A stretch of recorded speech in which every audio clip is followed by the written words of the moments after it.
the exact speech of Donald Trump during his Republican National Convention 2020. Friends, delegates, and distinguished guests, I stand before you tonight honored by your support, proud of the extraordinary progress we have made together over the last 4 years, and brimming with confidence in the bright future we will build for America over the next 4 years. As we begin this evening, our thoughts are with the wonderful people who have just come through the wrath of Hurricane Laura. We are working closely with state and local officials in Texas, Louisiana, Arkansas, and Mississippi, sparing no effort to save lives. While the hurricane was fierce, one of the strongest to make landfall in 150 years, the casualties and damage were far less than thought possible only 24 hours ago. This is due to the great work of FEMA, law enforcement, and the individual states. I will be going this weekend. We are one national family, and we will always protect, love, and care for each other. Here tonight are the people who have made my journey possible and filled my life with so much joy. For her incredible service to our nation and its children, I want to thank our magnificent First Lady. I also want to thank my amazing daughter Ivanka for that introduction, and to all of my children and grandchildren, I love you more than words can express. I know my brother Robert is looking down on us right now from heaven. He was a great brother and was very proud of the job we are doing. Let us also take a moment to show our profound appreciation for a man who has always fought by our side and stood up for our values, a man of deep faith and steadfast conviction, Vice President Mike Pence. Mike is joined by his beloved wife, a teacher and military mom, Karen Pence. My fellow Americans, tonight, with a heart full of gratitude and boundless optimism, I proudly accept this nomination for President of the United States. The Republican Party, the party of Abraham Lincoln, goes forward united, determined, and ready to welcome millions of Democrats, independents, and anyone who believes in the greatness of America and the righteous heart of the American people. In a new term as president, we will again build the greatest economy in history, quickly returning to full employment, soaring incomes, and record prosperity. We will defend America against all threats, and protect America against all dangers. We will lead America into new frontiers of ambition and discovery, and we will reach for new heights of national achievement. We will rekindle new faith in our values, new pride in our history, and a new spirit of unity that can only be realized through love for our country. Because we understand that America is not a land cloaked in darkness, America is the torch that enlightens the entire world. Gathered here at our beautiful and majestic White House, known all over the world as the People's House, we cannot help but marvel at the miracle that is our great American story. This has been the home of larger-than-life figures like Teddy Roosevelt and Andrew Jackson who rallied Americans to bold visions of a bigger and brighter future. Within these walls lived tenacious generals like Presidents Grant and Eisenhower who led our soldiers in the cause of freedom. From these grounds, Thomas Jefferson sent Lewis and Clark on a daring expedition to cross a wild and uncharted continent. In the depths of a bloody civil war, President Abraham Lincoln looked out these very windows upon a half-completed Washington Monument, and asked God, in His providence, to save our Union. 2 weeks after Pearl Harbor, Franklin Delano Roosevelt welcomed Winston Churchill, and just inside, they set our people on a course to victory in the Second World War. In recent months, our nation, and the entire planet, has been struck by a new and powerful invisible enemy. Like those brave Americans before us, we are meeting this challenge. We are delivering life-saving therapies, and will produce a vaccine before the end of the year, or maybe even sooner. We will defeat the virus, end the pandemic, and emerge stronger than ever before. What united generations past was an unshakable confidence in America's destiny, and an unbreakable faith in the American people. They knew that our country is blessed by God, and has a special purpose in this world. It is that conviction that inspired the formation of our Union, our westward expansion, the abolition of slavery, the passage of civil rights, the space program, and the overthrow of fascism, tyranny, and communism. This towering American spirit has prevailed over every challenge, and lifted us to the summit of human endeavor. And yet, despite all of our greatness as a nation, everything we have achieved is now endangered. This is the most important election in the history of our country. At no time before have voters faced a clearer choice between two parties, two visions, two philosophies, or two agendas. This election will decide whether we save the American dream or whether we allow a socialist agenda to demolish our cherished destiny. It will decide whether we rapidly create millions of high-paying jobs or whether we crush our industries and send millions of these jobs overseas, as has foolishly been done for many decades. Your vote will decide whether we protect law-abiding Americans or whether we give free rein to violent anarchists, agitators, and criminals who threaten our citizens.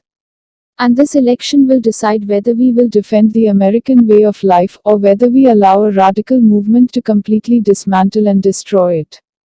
At the Democrat National Convention, Joe Biden and his party repeatedly assailed America as a land of racial, economic, and social injustice.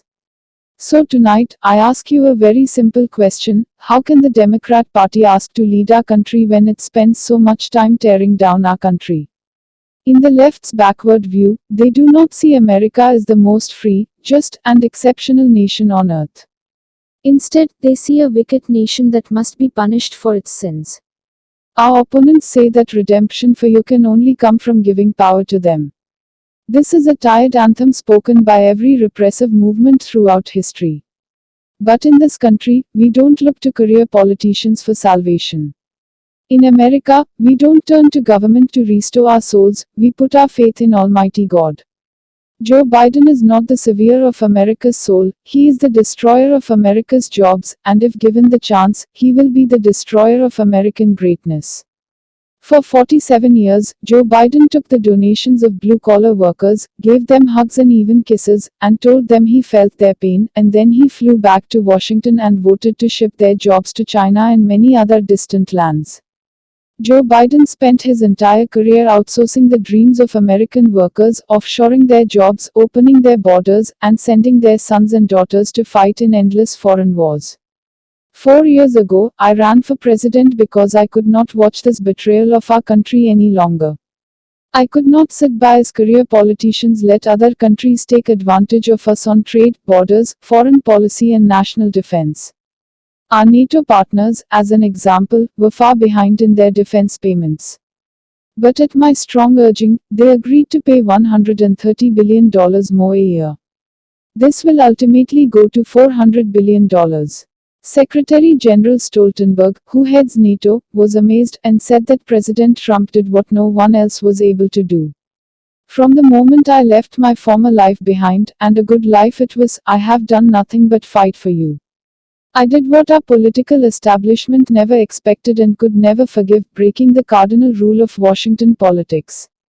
I kept my promises. Together, we have ended the rule of the failed political class, and they are desperate to get their power back by any means necessary. They are angry at me because instead of putting them first, I put America first. Days after taking office, we shocked the Washington establishment and withdrew from the last administration's job-killing Trans-Pacific Partnership. I then approved the Keystone XL and Dakota Access pipelines, ended the unfair and costly Paris Climate Accord, and secured, for the first time, American energy independence. We passed record-setting tax and regulation cuts at a rate nobody had ever seen before. Within 3 short years, we built the strongest economy in the history of the world. Washington insiders asked me not to stand up to China, they pleaded with me to let China continue stealing our jobs, ripping us off, and robbing our country blind. But I kept my word to the American people. We took the toughest, boldest, strongest, and hardest hitting action against China in American history. They said that it would be impossible to terminate and replace NAFTA, but again, they were wrong. Earlier this year, I ended the NAFTA nightmare and signed the brand new US Mexico-Canada agreement into law. Now auto companies and others are building their plants and factories in America, not firing their employees and deserting us. In perhaps no area did the Washington special interests try harder to stop us than on my policy of pro-American immigration. But I refused to back down, and today America's borders are more secure than ever before. We ended catch and release, stopped asylum fraud, took down human traffickers who prey on women and children, and we have deported 20,000 gang members and 500,000 criminal aliens. We have already built 300 miles of border wall, and we are adding 10 new miles every single week. The wall will soon be complete, and it is working beyond our wildest expectations. We are joined this evening by members of the Border Patrol Union, representing our country's courageous border agents. Thank you all. When I learned that the Tennessee Valley Authority laid off hundreds of American workers and forced them to train their lower-paid foreign replacements, I promptly removed the chairman of the board. And now, those talented American workers have been rehired and are back providing power to Georgia, Alabama, Tennessee, Kentucky, Mississippi, North Carolina, and Virginia. They have their old jobs back, and some are here with us this evening. Please stand. Last month, I took on Big Pharma and signed orders that will massively lower the cost of your prescription drugs, and to give critically ill patients access to life-saving cures, we passed the decades-long-awaited right to try legislation. We also passed VA accountability and VA choice. By the end of my first term, we will have approved more than 300 federal judges, including 2 great new Supreme Court justices. To bring prosperity to our forgotten inner cities, we worked hard to pass historic criminal justice reform, prison reform, opportunity zones, the long-term funding of historically black colleges and universities, and, before the China virus came in, produced the best unemployment numbers for African Americans, Hispanic Americans, and Asian Americans ever recorded. I have done more for the African American community than any president since Abraham Lincoln, our first Republican president. I have done more in 3 years for the black community than Joe Biden has done in 47 years, and when I'm re-elected, the best is yet to come. When I took office, the Middle East was in total chaos. ISIS was rampaging, Iran was on the rise, and the war in Afghanistan had no end in sight. I withdrew from the terrible, one-sided Iran nuclear deal. Unlike many presidents before me, I kept my promise, recognized Israel's true capital, and moved our embassy to Jerusalem. But not only did we talk about it as a future site, we got it built. Rather than spending $1 billion on a new building as planned, we took an already owned existing building in a better location and opened it at a cost of less than $500,000. We also recognized Israeli sovereignty over the Golan Heights, and this month we achieved the first Middle East peace deal in 25 years. In addition, we obliterated 100% of the ISIS caliphate and killed its founder and leader Abu Bakr al-Baghdadi. Then, in a separate operation, we eliminated the world's #1 terrorist, Qasem Soleimani. Unlike previous administrations, I have kept America out of new wars, and our troops are coming home. We have spent nearly $2.5 trillion on completely rebuilding our military, which was very badly depleted when I took office. This includes 3 separate pay raises for our great warriors. We also launched the Space Force, the first new branch of the United States military since the Air Force was created almost 75 years ago. We have spent the last 4 years reversing the damage Joe Biden inflicted over the last 47 years.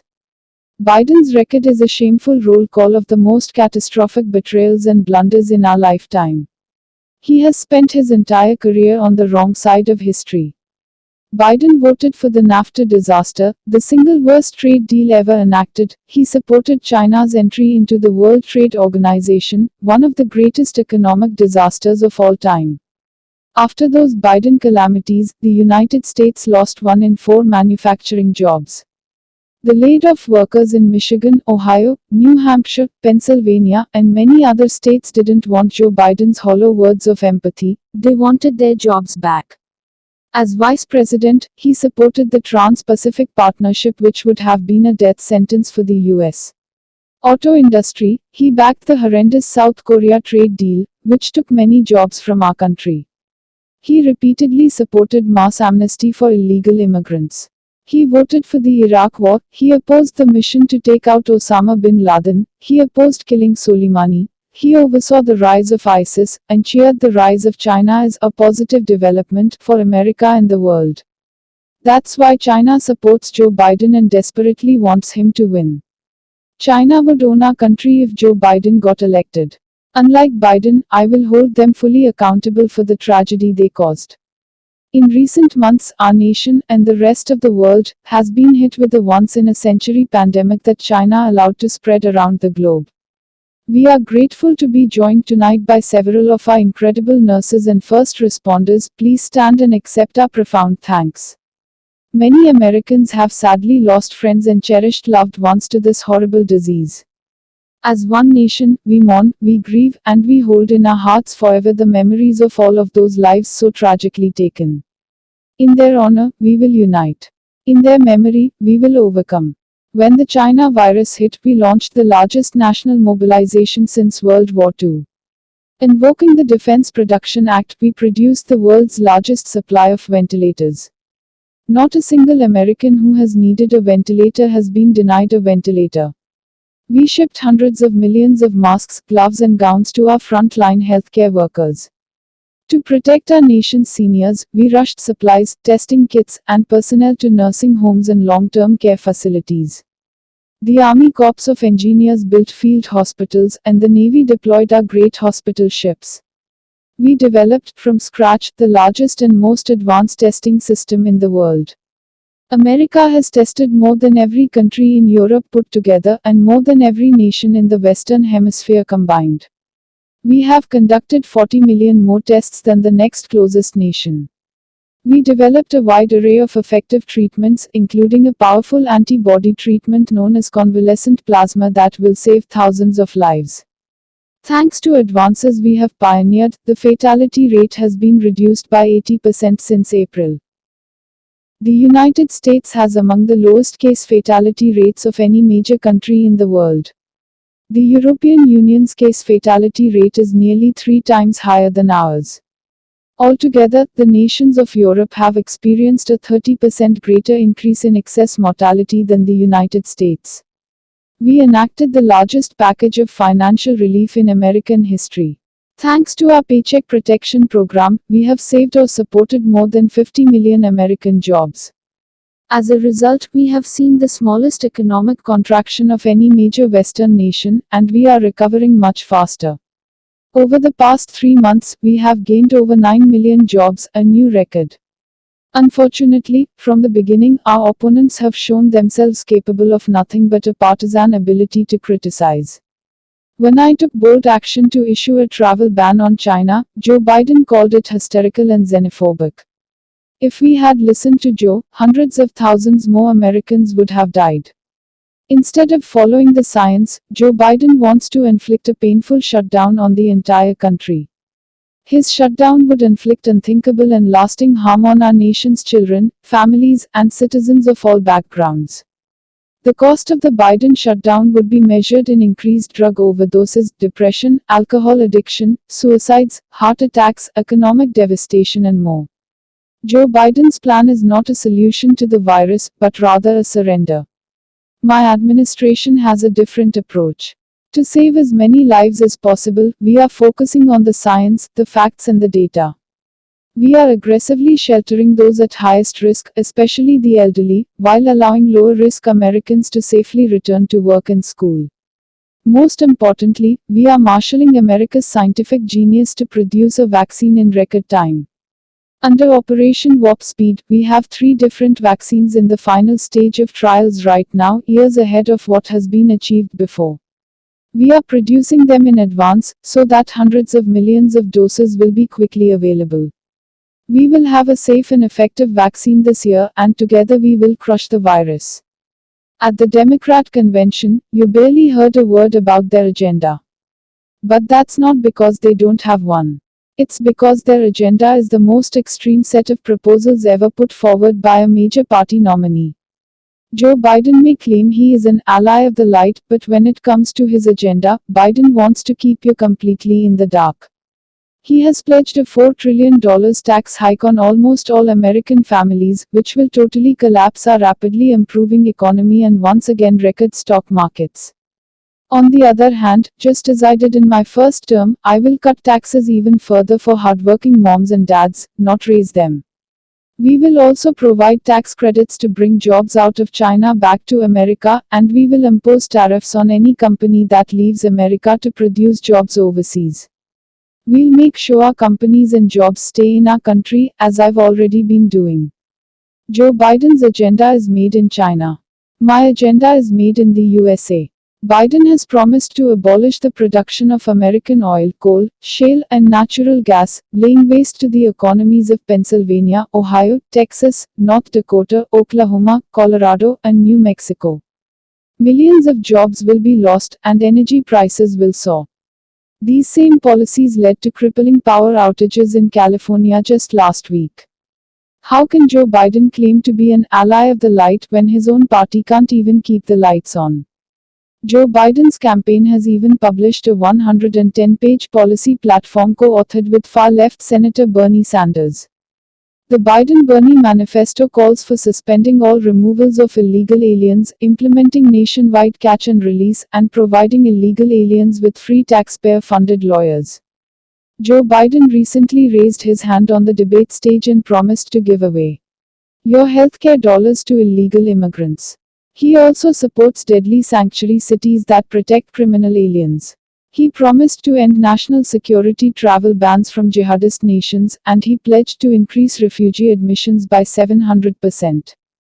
The Biden plan would eliminate America's borders in the middle of a global pandemic. Biden also vowed to oppose school choice and close down charter schools, ripping away the ladder of opportunity for Black and Hispanic children. In a second term, I will expand charter schools and provide school choice to every family in America. And we will always treat our teachers with the tremendous respect they deserve. Joe Biden claims he has empathy for the vulnerable, yet the party he leads supports the extreme late-term abortion of defenseless babies right up to the moment of birth. Democrat leaders talk about moral decency, but they have no problem with stopping a baby's beating heart in the 9th month of pregnancy. Democrat politicians refuse to protect innocent life, and then they lecture us about morality and saving America's soul. Tonight we proudly declare that all children, born and unborn, have a God-given right to life. During the Democrat convention, the words "under God" were removed from the Pledge of Allegiance, not once, but twice. The fact is, this is where they are coming from. If the left gains power, they will demolish the suburbs, confiscate your guns, and appoint justices who will wipe away your Second Amendment and other constitutional freedoms. Biden is a Trojan horse for socialism. If Joe Biden doesn't have the strength to stand up to wild-eyed Marxists like Bernie Sanders and his fellow radicals, then how is he ever going to stand up for you? The most dangerous aspect of the Biden platform is the attack on public safety. The Biden-Bernie manifesto calls for abolishing cash bail, immediately releasing 400,000 criminals onto your streets and into your neighborhoods. When asked if he supports cutting police funding, Joe Biden replied, "Yes, absolutely." When Congresswoman Ilhan Omar called the Minneapolis Police Department a cancer that is rotten to the root, Biden wouldn't disavow her support and reject her endorsement. He proudly displayed it on his website. Make no mistake, if you give power to Joe Biden, the radical left will defund police departments all across America.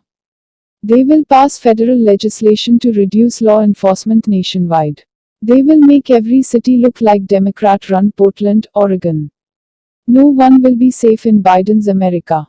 My administration will always stand with the men and women of law enforcement. Every day, police officers risk their lives to keep us safe, and every year, many sacrifice their lives in the line of duty. One of these incredible Americans was Detective Maya Sotis Familia. She was part of a team of American heroes called the NYPD on New York's finest. 3 years ago on 4th of July weekend, Detective Familia was on duty in her vehicle when she was ambushed just after midnight and murdered by a monster who hated her purely for wearing the badge. Detective Familia was a single mom. She'd recently asked for the night shift so she could spend more time with her kids. 2 years ago, I stood in front of the U.S. Capitol alongside those children, and held their grandmother's hand as they mourned their terrible loss, and we honored Detective Familia's extraordinary life. Detective Familia's 3 children are with us this evening. Genesis, Peter, and Delilah, we are so grateful to have you here tonight. I promise you that we will treasure your mom in our memories forever. We must remember that the overwhelming majority of police officers in this country are noble, courageous, and honorable. We have to give law enforcement, our police, back their power. They are afraid to act. They are afraid to lose their pension. They are afraid to lose their jobs, and by being afraid, they are not able to do their jobs. And those who suffer most are the great people who they want so desperately to protect. When there is police misconduct, the justice system must hold wrongdoers fully and completely accountable, and it will. But what we can never have in America, and must never allow, is mob rule. In the strongest possible terms, the Republican Party condemns the rioting, looting, arson and violence we have seen in Democrat-run cities like Kenosha, Minneapolis, Portland, Chicago, and New York. There is violence and danger in the streets of many Democrat-run cities throughout America. This problem could easily be fixed if they wanted to. We must always have law and order. All federal crimes are being investigated, prosecuted, and punished to the fullest extent of the law. When the anarchists started ripping down our statues and monuments, I signed an order, 10 years in prison, and it all stopped. During their convention, Joe Biden and his supporters remained completely silent about the rioters and criminals spreading mayhem in Democrat-run cities. In the face of left-wing anarchy and mayhem in Minneapolis, Chicago, and other cities, Joe Biden's campaign did not condemn it, they donated to it. At least 13 members of Joe Biden's campaign staff donated to a fund to bail out vandals, arsonists, looters, and rioters from jail. Here tonight is the grieving family of retired police captain David Dawn, a 38-year veteran of the St. Louis Police Department. In June, Captain Dawn was shot and killed as he tried to protect a store from rioters and looters. We are honored to be joined tonight by his wife Anne and beloved family members, Brian and Keelan. To each of you, we will never forget the heroic legacy of Captain David Dawn. As long as I am president, I will defend the absolute right of every American citizen to live in security, dignity, and peace. If the Democrat Party wants to stand with anarchists, agitators, rioters, looters, and flag burners, that is up to them, but I, as your president, will not be a part of it. The Republican Party will remain the voice of the patriotic heroes who keep America safe. Last year, over 1,000 African Americans were murdered as a result of violent crime in just 4 Democrat-run cities. The top 10 most dangerous cities in the country are run by Democrats, and have been for decades. Thousands more African Americans are victims of violent crime in these communities. Joe Biden and the left ignore these American victims. I never will. If the radical left takes power, they will apply their disastrous policies to every city, town, and suburb in America. Just imagine if the so-called peaceful demonstrators in the streets were in charge of every lever of power in the U.S. government. Liberal politicians claim to be concerned about the strength of American institutions. But who, exactly, is attacking them? Who is hiring the radical professors, judges, and prosecutors? Who is trying to abolish immigration enforcement and establish speech codes designed to muzzle dissent? In every case, the attacks on American institutions are being waged by the radical left. Always remember, they are coming after me, because I am fighting for you. We must reclaim our independence from the left's repressive mandates. Americans are exhausted trying to keep up with the latest list of approved words and phrases, and the ever more restrictive political decrees. Many things have a different name now, and the rules are constantly changing. The goal of cancel culture is to make decent Americans live in fear of being fired, expelled, shamed, humiliated, and driven from society as we know it. The far left wants to coerce you into saying what you know to be false, and scare you out of saying what you know to be true. But on November 3rd, you can send them a thundering message they will never forget. Joe Biden is weak. He takes his marching orders from liberal hypocrites who drive their cities into the ground, while fleeing far from the scene of the wreckage. These same liberals want to eliminate school choice, while they enroll their children in the finest private schools in the land.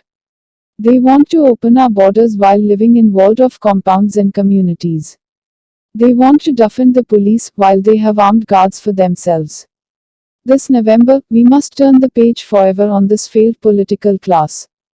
The fact is, I'm here, and they're not, and that's because of you. Together, we will write the next chapter of the great American story. Over the next 4 years, we will make America into the manufacturing superpower of the world. We will expand opportunity zones, bring home our medical supply chains, and we will end our reliance on China once and for all. We will continue to reduce taxes and regulations at levels not seen before. We will create 10 million jobs in the next 10 months. We will hire more police, increase penalties for assaults on law enforcement, and surge federal prosecutors into high crime communities. We will ban deadly sanctuary cities and ensure that federal healthcare is protected for American citizens, not illegal aliens. We will have strong borders, strike down terrorists who threaten our people, and keep America out of endless and costly foreign wars. We will appoint prosecutors, judges, and justices who believe in enforcing the law, not their own political agenda. We will ensure equal justice for citizens of every race, religion, color, and creed. We will uphold your religious liberty and defend your Second Amendment right to keep and bear arms. We will protect Medicare and Social Security. We will always, and very strongly, protect patients with pre-existing conditions, and that is a pledge from the entire Republican Party. We will end surprise medical billing, require price transparency, and further reduce the cost of prescription drugs and health insurance premiums. We will greatly expand energy development, continuing to remain number one in the world, and keep America energy independent. We will win the race to 5G and build the world's best cyber and missile defense. We will fully restore patriotic education to our schools and always protect free speech on college campuses. We will launch a new age of American ambition in space. America will land the first woman on the moon, and the United States will be the first nation to plant its flag on Mars. This is the unifying national agenda that will bring our country together. So tonight, I say again to all Americans, this is the most important election in the history of our country. There has never been such a difference between two parties or two individuals in ideology, philosophy, or vision than there is right now. Our opponents believe that America is a depraved nation. We want our sons and daughters to know the truth. America is the greatest and most exceptional nation in the history of the world. Our country wasn't built by cancel culture, speech codes, and soul-crushing conformity. We are not a nation of timid spirits. We are a nation of fierce, proud, and independent American patriots. We are a nation of pilgrims, pioneers, adventurers, explorers, and trailblazers who refused to be tied down, held back, or reined in. Americans have steel in their spines, grit in their souls, and fire in their hearts. There is no one like us on earth. I want every child in America to know that you are part of the most exciting and incredible adventure in human history. No matter where your family comes from, no matter your background, in America, anyone can rise. With hard work, devotion, and drive, you can reach any goal and achieve every ambition. Our American ancestors sailed across the perilous ocean to build a new life on a new continent. They braved the freezing winters, crossed the raging rivers, scaled the rocky peaks, trekked the dangerous forests, and worked from dawn till dusk. These pioneers didn't have money, they didn't have fame, but they had each other. They loved their families, they loved their country, and they loved their God.